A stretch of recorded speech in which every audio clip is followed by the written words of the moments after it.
আসসালামু আলাইকুম রহমতুল্লাহ। দেশ এবং দেশের বাহির থেকে যারা দেখছেন সবাইকে জানাচ্ছি আন্তরিক শুভেচ্ছা ও মোবারকবাদ। দীর্ঘদিন ধরে মানুষ বৃষ্টির জন্য অপেক্ষা করে আসছে, বন্ধুরা আপনারা জানেন। এবং অনেকেই এর মাঝে দেখা গিয়েছে যে বৃষ্টির জন্য মুসল্লিরা দলে দলে নামাজ যোগদান করেছে এবং বৃষ্টির জন্য আল্লাহর কাছে দোয়া করেছে।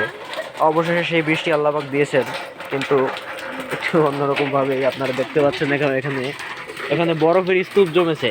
এই যে আপনারা দেখতে পাচ্ছেন, হ্যাঁ, এটা কিন্তু কোনো ওয়েস্টার্ন কান্ট্রি না, এটা কিন্তু কোনো বাইরের দেশ না, এটা বাংলাদেশ।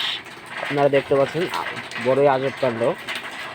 আমি এর আগে কখনোই এত শিলাবৃষ্টি দেখিনি। হ্যাঁ, আপনারা দেখতে পাচ্ছেন, এই যে দেখেন কি পরিমাণ বরফ, কত বড় বড় বরফ। হ্যাঁ, এর এক একটা বরফ যদি মানুষের মাথায় পড়ে তাহলে আপনারা বুঝতেই পারছেন কি অবস্থা হবে। এই যে আপনারা দেখতে পাচ্ছেন আর একটা নমুনা। হ্যাঁ,